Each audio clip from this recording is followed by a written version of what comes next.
You got to hear what happens. So we send out a weekly newsletter about like events and news going on. It's called Tampa. Well, the podcast version is called Tampa Talk. The newsletter is called Word on the Streets, right?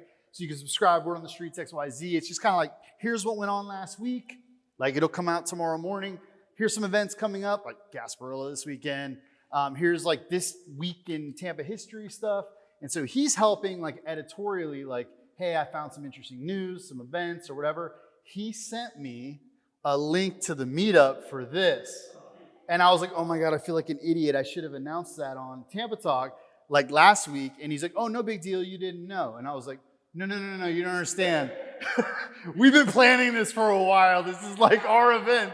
And I just didn't think of it, but he found it and as he was doing the research for putting that out. So it didn't make it because it comes out tomorrow. So we didn't put it in for this week. But by the way, I'm John Dengler. I am the CEO of a little nonprofit holding company called Well-Built Cities. We run like a social venture studio. So we build kind of social enterprise and social infrastructure. So things like you might have heard of Well-Built Bikes, so nonprofit bike shops, sell refurbished bikes, and Well-Fed Community, which does a lot in the food system space and education, handful of other things, working a lot with materially poor neighbors.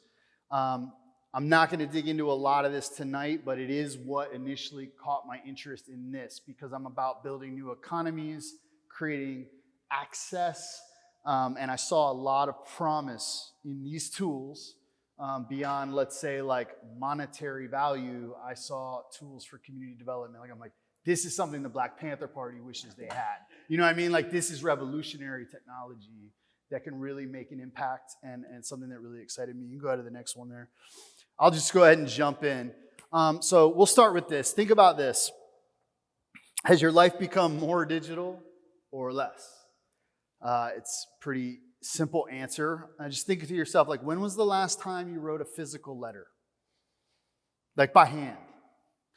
How much of your communication has become digital?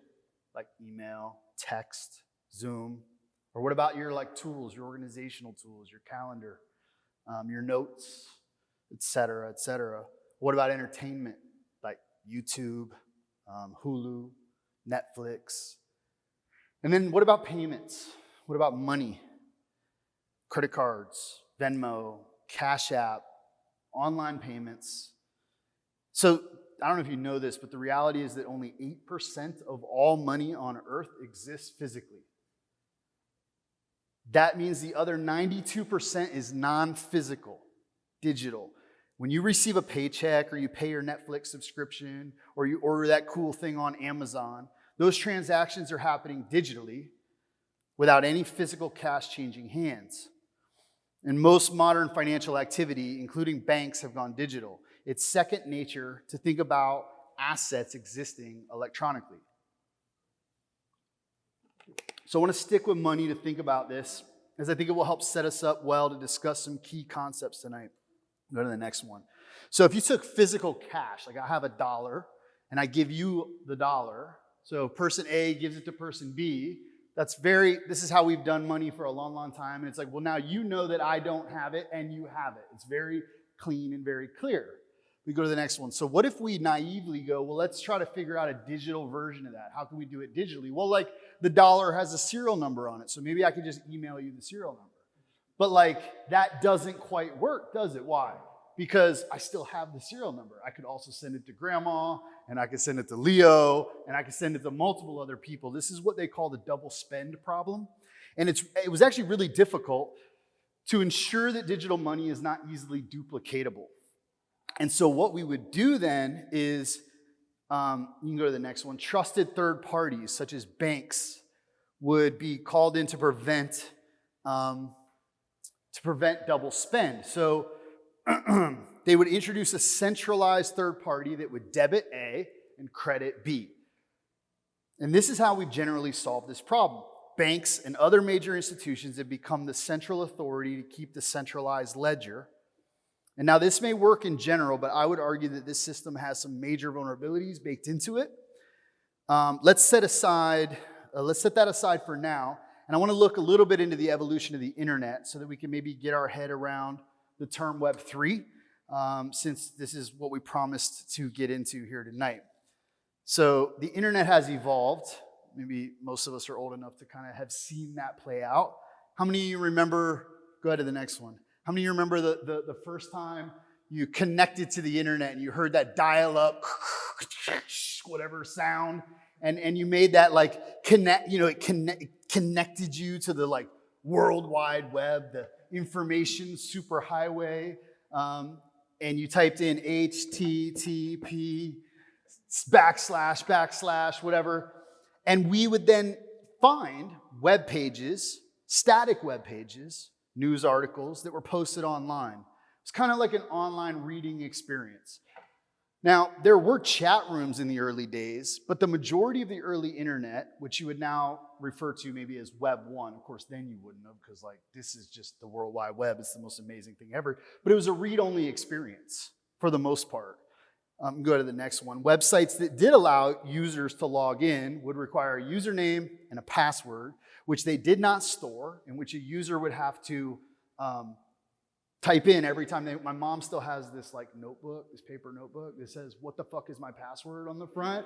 And it's like this ledger for all of her passwords. It's a cool notebook. But then in 2004, we began to see the emergence of what would be called Web 2.0. Web 2.0 was a read-write experience, where Web 1 was a read-only.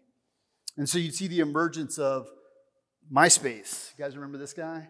Friendster, Blogger, Facebook, YouTube, Flickr, that made it more possible for web users to interact and collaborate with one another in ways that had never before existed. The earlier generation of the web limited us to be, let's say, passive content consumers, to go and read the news there or whatever. But with the rise of social media, it turned users into creators that would generate really the majority of the content that we found on the platforms themselves. And then we had things like tagging and likes and hashtags and podcasts and streaming. And on this goes. And the volume of content exploded exponentially and increased as every web user is effectively a content creator. You can go ahead to the next one. Web 2 also allowed us to use one of our main accounts with one of the big companies, Facebook or Google, to remain logged in and then use that to connect. It's handy, right? Like, just like connect with Google, by simply clicking one of these big tech services that would serve as our login and our identity in these other places. Now, before I continue to describe the evolution of the internet, I want to point something out. The early internet was a very decentralized space. Nobody owned it, nobody controlled it, and many, if not all of the folks that ran even like little websites would effectively have to like run their own server or hire a webmaster who would do that for them. With Web 2, all of the amazing apps and the things that evolved gave us a far more rich experience of the internet. And we saw this major shift, though, towards centralization. Most of what you experience online today lives in server farms that are owned by like one of a couple companies, Amazon, Google. And life has become more and more centralized. And I want to return for a minute to the way that we chose to solve the double spend problem, that challenge with digital currency. So go ahead to the next one. So what we would do then is we introduced this central third party to debit A and credit B, but from like a computer science typology, and tell me if I'm right here, but it is very inelegant to have such a privileged node if you can avoid it. Yes. It's like, wow, what a vulnerability. All the permissions and all the power exist in a certain node. Well, in the year 2008, a group of anonymous technologists, philosophers, visionaries started a revolution. And amidst the global financial crisis, they set out to build a new digital economy and economic system for their own that utilized peer-to-peer networks so that no single person or entity controlled it and anyone could use it. So when Satoshi Nakamoto came up with this distributed ledger with a peer-to-peer network called a blockchain. Blockchain network prevents double spend by allowing every member to verify transactions to verify every transaction. You go ahead to the next. I think I haven't threw an extra slide in here. Yeah, just if any one miner decided not to mine a transaction, the others will because they're rewarded for mining the transaction.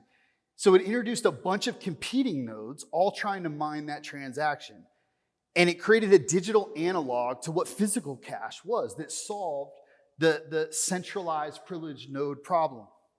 Little did they know, that this novel payment project would be worth trillions of dollars in just like a decade. It would rival gold as an asset. It would explode into many different use cases that today we have come to call Web3. You can go ahead to the next one. We're seeing the rise of what is being called Web3. And as far as we can tell, it is impossible to overstate the importance of the shift we are seeing today. If Web 1 was read, Web 2 was read write, then Web 3 is read, write, own. And the ability to own digital assets to control identity without reliance on any of these big tech services has made it possible by the emergence of peer-to-peer networks, keeping immutable public ledgers on a technology called blockchains. And like Leo referenced earlier, almost everyone who has started to learn about Web3, and tell me, like, give me some amens if this is true, has referred to the experience as falling down the rabbit hole. So even The Economist used this allusion to Alice in Wonderland in their cover story on decentralized finance in Web3. So Web3 is an umbrella term for a vision of a better internet, an internet with an added identity, money, and social layers. So you could think of Bitcoin as a tamper-resistant database for storing value. And then a new blockchain launched in 2014 that was far more programmable than Bitcoin. It was called Ethereum. You go to the next one. I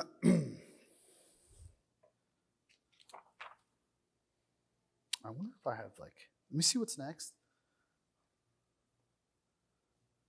Yeah, okay.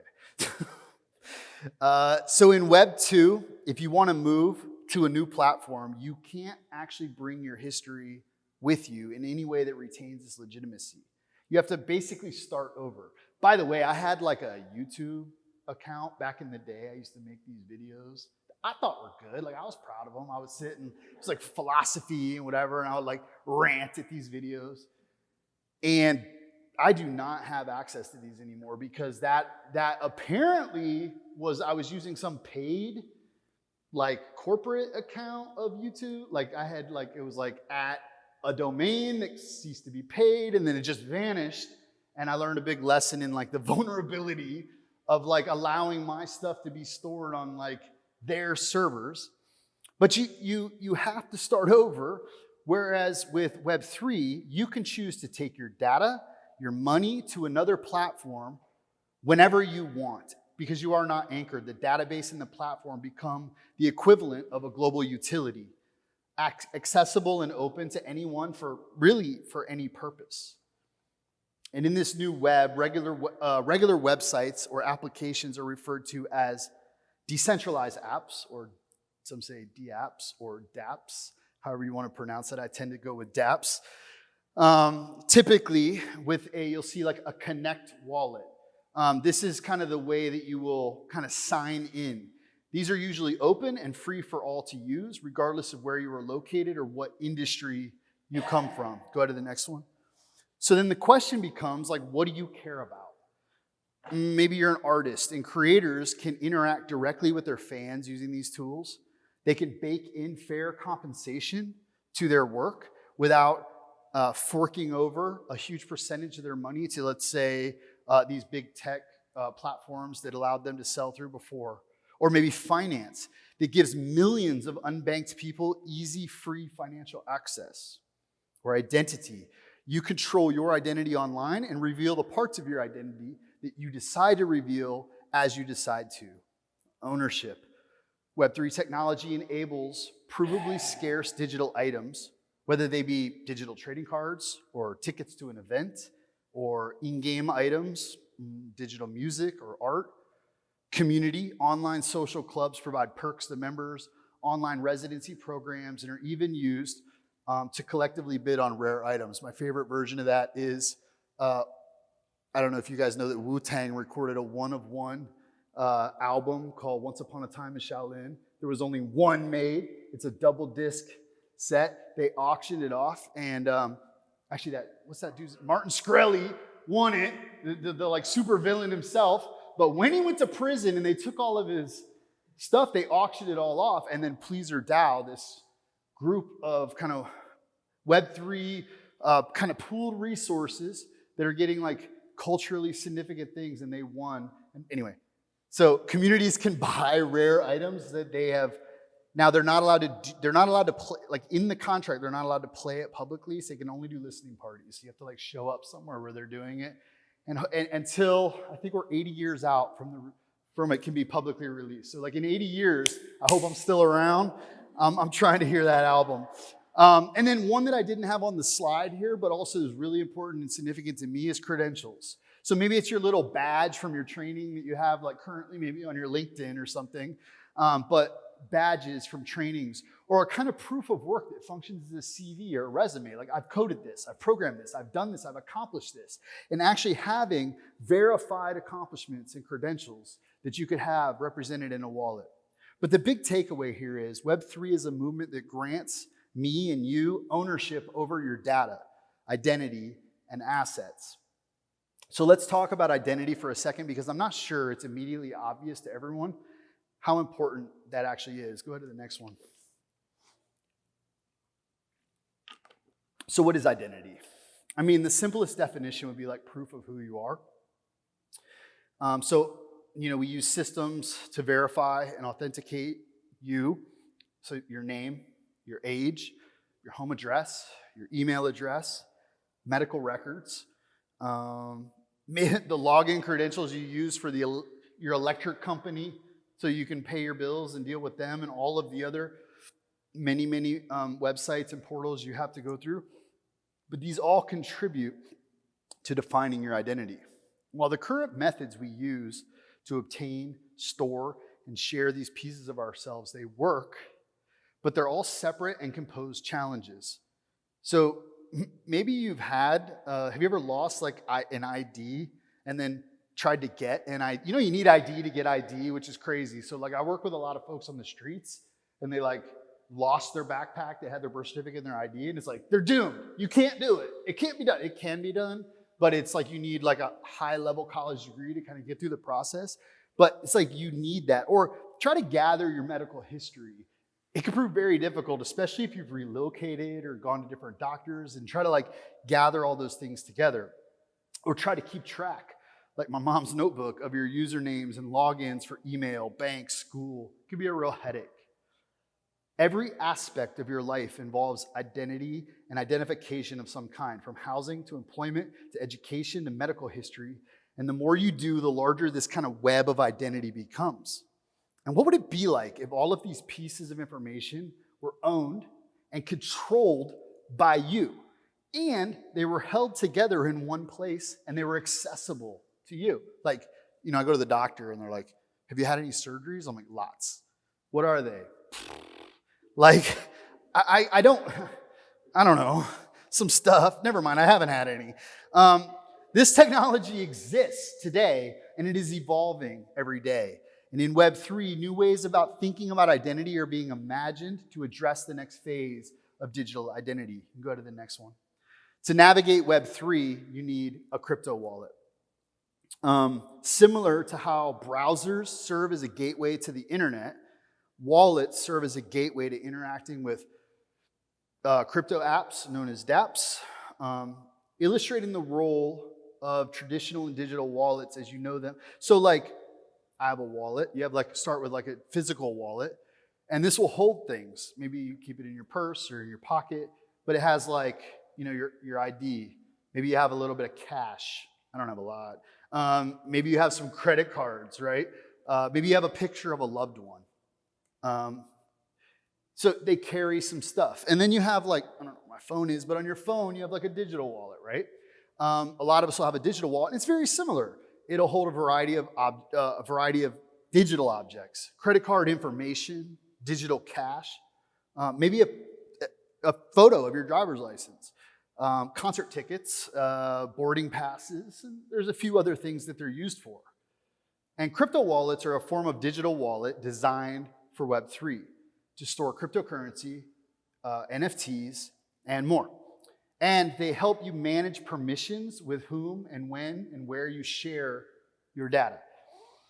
So all wallets at their core, physical or digital, hold your authority so you can exercise it wherever you go. And so I like to think about a crypto wallet as kind of a passport for Web3. And the wallet is a means for storing and managing your identity, represented by digital keys. And you need these keys to do anything on the blockchain then, to connect to a dApp, to receive or to send crypto, to sell or buy digital assets or NFTs. So think of your wallet as like a Web3 permissions manager, where you can grant access to the apps that you want to use. And the moment your crypto wallet is created, there's a unique phrase is generated, known as and you can go to the next one, I think it has some illustration of this, your secret recovery phrase or your seed phrase. And this is the seed from which your digital public address and private keys kind of sprout from.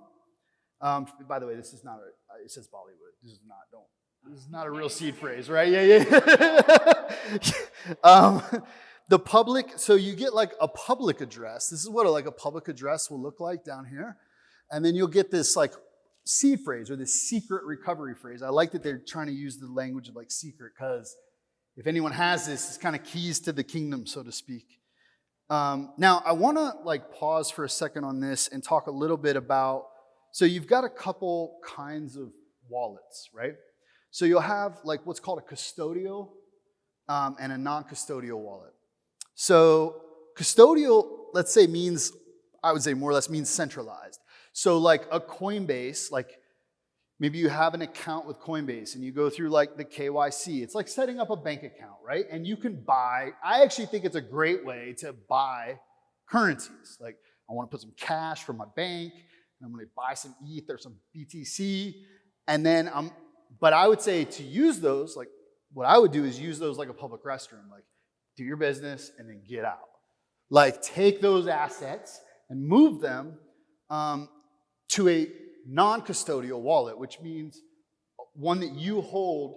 So you'll hear this phrase in crypto sometimes, what is it? Not your keys, not your coin. There you go. I was going to say seed. I was that's not right. Not your keys, not your coin. And then in that realm, you have a couple different kinds of wallets. So you'll have what's called a hot and a cold. And so a hot wallet is something like a MetaMask. There's a bunch of them. I've just been favorable to MetaMask because I use it, a couple. But this is an in-browser kind of software app. It's great. But if you start really accruing value or holding things that are significantly important, there is what's called a hardware wallet. It looks a lot like a Ledger or Trezor, is that what they're called? So you can buy these. I would encourage you to buy them directly from the companies, not from Amazon or something like that, where someone could have already rewrapped it or something like that. So what this functions as is the seed phrase, the keys exist within this then. So you would have to plug it into your computer to sign or transact in any way. It's great. It's much more secure. It's slower, tedious, it's frustrating sometimes. So I kind of go vault day to day, right? So I have both. I have things on here, and then I'll just have my kind of a hot wallet. It's more not as valuable stuff in it, but it's walking around now. You know what I mean? You can do something with it in a quicker way. But I want to take a minute to be very clear about your recovery phrase, because I do not think this can be overstated. So your crypto wallet allows you to store the information that identifies you in one place, things you own. When you create the wallet, you'll be given 12 words, like we showed you up here. These 12 words are the seed of your digital identity and used to generate the keys that grant access to your wallet. If anyone has that phrase, they are able to access your wallet and everything in it. So to protect your identity and digital assets, you must protect this. You can think like you wouldn't share your PIN number to your bank account. So the safest way to protect your identity or your recovery phrase is to write these words down manually on paper. Some of us will actually like engrave it in metal or something like that so that water can't damage the paper, fire can't, it's like this is super significant. Now, when you first set it up, you're like, come on, what are we talking about? This is crazy. Until you homie bought a bunch of Bitcoin for under $1, it's like, those are valuable. And I assure you, that seed phrase is stored somewhere that nobody knows. And there's like half of it written in here and the other half's in Ecuador. And like, because God forbid someone gains access to that, right? So it's very, very important. And then you never, ever want to store that online. Don't keep it in your LastPass or your password keeper. Don't take a photograph of it, right? Those can be read. Don't put it anywhere digitally ever. Now, the exception is, and unfortunately, this is just the truth, if like you're using a MetaMask and you're logging in, you do have to punch it in when you log in the first time. And then once that computer's connected, that's it, that's that. But that's the only time it's ever entered into a computer that's connected to the internet, right? So you don't want digital record of that. Don't keep it in Google Drive or anything like that. Hopefully is that clear? Am I clear on that? All right, because I'm like, that's important. It's very important. By the way, I did like a onboarding and got a bunch of people set up and then like did an airdrop of a bunch of NFTs to people that were like, here's your first NFT. And then my buddy called me and he's like, dude, I wrote it down like you said, but I put it on like my bedside and my wife cleaned. It's gone. I was like, oh, it's all right. The NFT wasn't worth that much, and so I'll help you set up another one. It's all good. But like tell the class, you know what I'm saying, what happened, because that's exactly right. So now we have some basics established, and I want to circle back to the question of why. Why is a move to decentralization needed? Is there actually a problem, or even a potential problem with a few banks and a few companies controlling the internet and our financial systems? Is that a problem? It's tempting for me to act like that is self-evident and just to skip this entirely, but I think it's a very real question that many people have, especially if they've never dealt with abuses from the powers. So recently, there have been a few international news stories that I think, when held together, hopefully neutralize some of the political distinction of each of the stories. That's not why I'm bringing them up, as much as to say, like, so don't worry about like how we feel about the politics of these situations, as much as to illustrate something that is happening in both stories that gets at the actual aim, illustrating why we might want decentralized systems, and in this instance, decentralized financial systems. So here are two instances. You can go to the next one. Anyone recognize this? So in Canada, there was a convoy of trucks and truckers from all over the country that descended on Ottawa and began blockading roads in the major city, protesting COVID-19 restrictions, which, by the way, in Canada were like insane, and their mandates. And this was dubbed Freedom Convoy.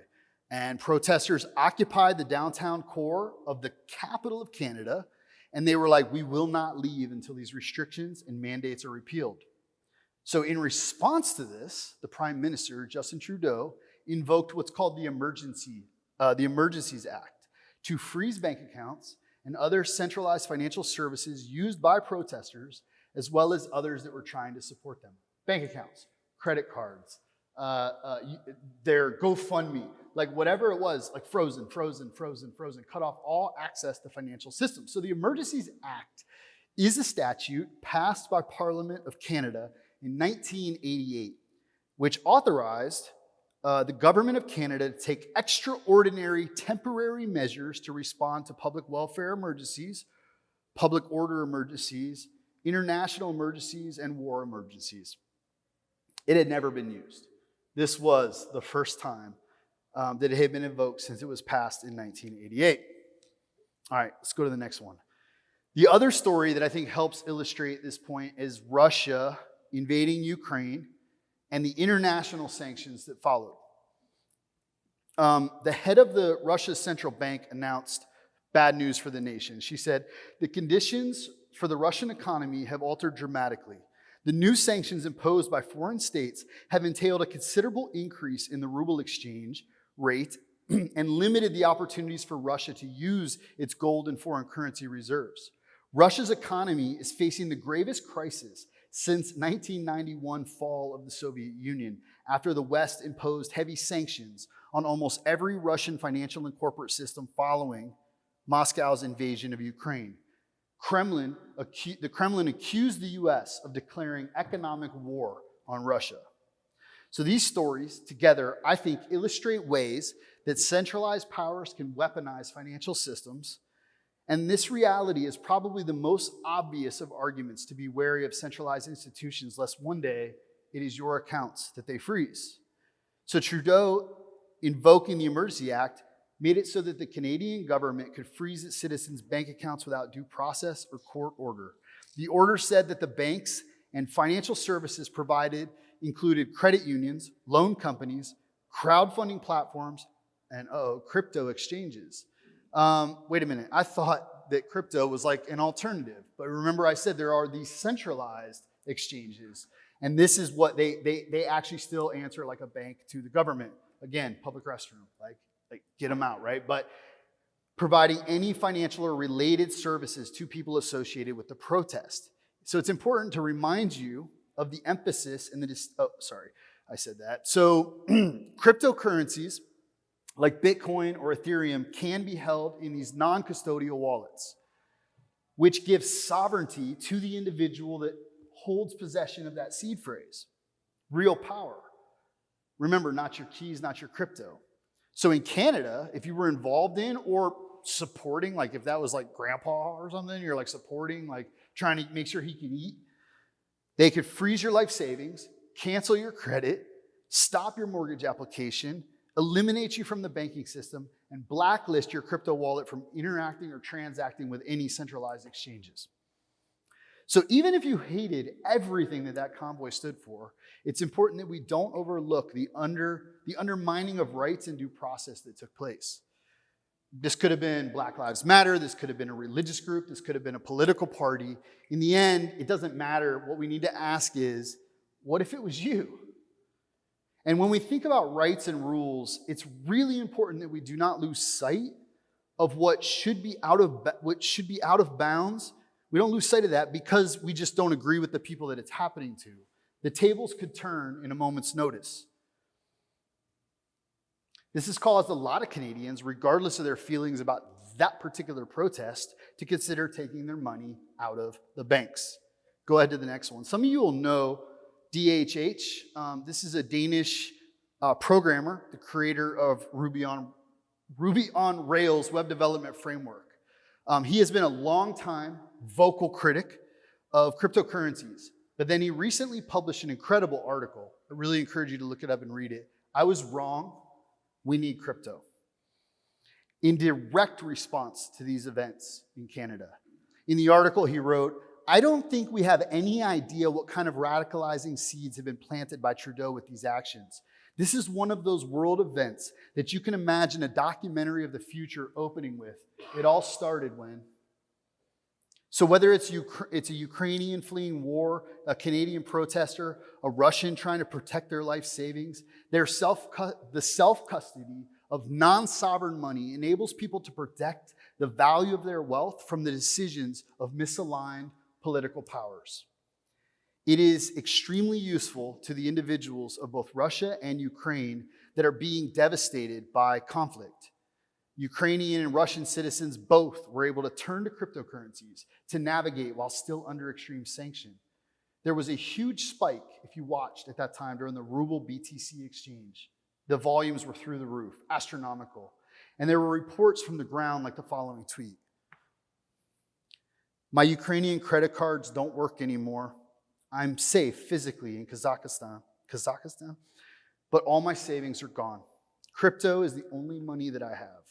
And today I can say without exaggeration that BTC, ETH, and NFTs are going to save my life while I can't come back home. Crypto disproportionately empowers individuals, not nations, not institutions, not oligarchs. And there are drawbacks to relying on a bank or a crypto exchange for custody of your assets.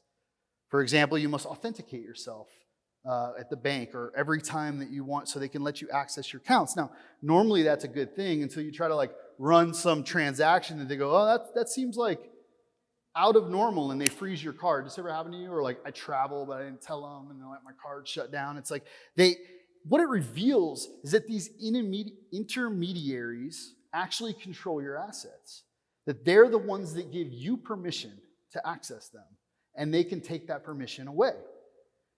This is one of the critical differences with cryptocurrency. You can be the custodian of your own digital assets, which is where the term self-custody comes from. And beyond there being just drawbacks to putting your assets in trust into centralized powers, there are many, many, many people, many whom I know, that for a variety of reasons are not permitted to participate in the banking system to begin with.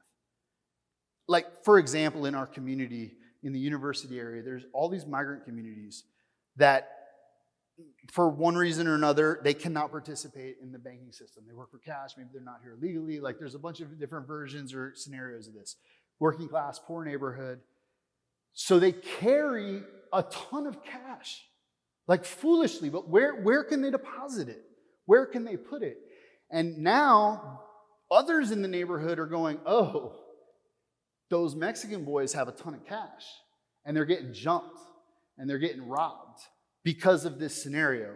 I could go on, but for the sake of time, I want to like move on to some of the basic elements that you should be familiar with, like tokens, NFTs, transactions, gas.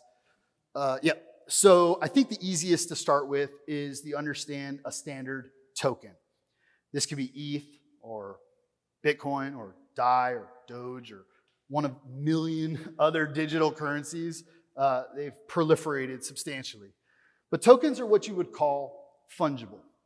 It's not a word most of us knew kind of before some of this, but it simply means identical, like swappable. So like if I have an ETH and Leo has an ETH and we like traded it, it's basically pointless. Like it's of the same value. Or if I had a $5 bill and you had a $5 bill, it's like they're swappable, right? And so that's what the term fungible means.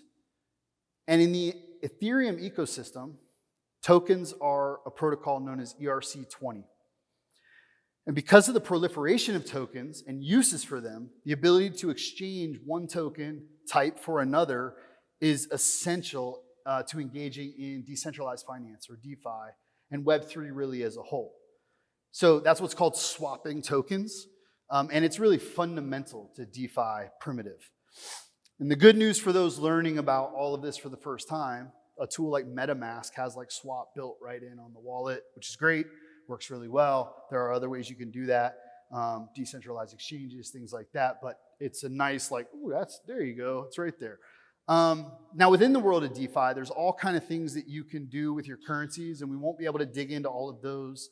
And some of the examples that, to highlight a few is like swapping, like I just talked about, liquidity pools. So this is like providing tokens to a pool where others can swap, and it's a way to kind of pull out. There's arbitrage, which is like between marketplaces. This is a great way for ensuring stability in token price across marketplaces. Loans, where you can be both borrower or lender if you needed to borrow. And then staking, so depositing tokens to secure a network and or earn interest. DeFi is made up of a community of protocols, tools that have been created as public goods. So let's say someone comes up with a program. On Ethereum, programs are called smart contracts. You referred to that earlier. These programs are smart contracts. Let's say someone comes up with one that allows you to take out a loan. In DeFi, that would be called a lending protocol.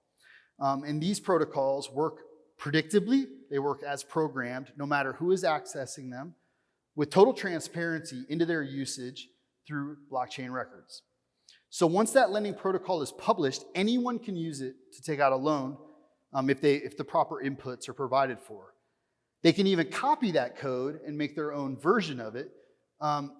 And in this sense, it's considered a public good. It's a resource for all of us to use if we choose to do so.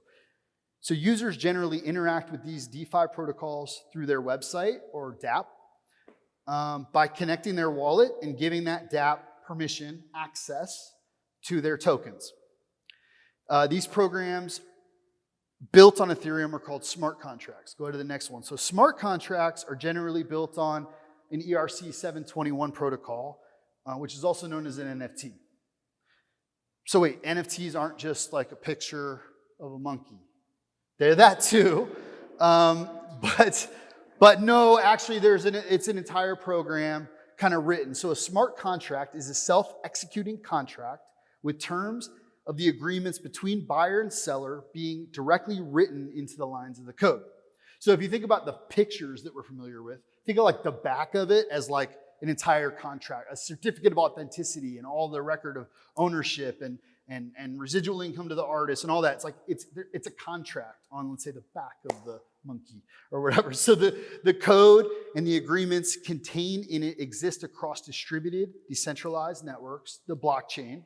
And the code controls the execution, and transactions are trackable and they're irreversible. So smart contracts permit trusted transactions and agreements to be carried out among disparate anonymous parties without the need for a central authority, legal system, or enforcement mechanism.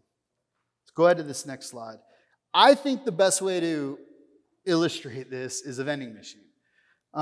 When someone wants a drink or a snack from a vending machine, they don't need to call for help or ask anyone. They simply provide the proper inputs. You put in your couple dollars or your coins, and then you put B2 or wherever the Butterfingers are, and then you get the output that you wanted with your inputs.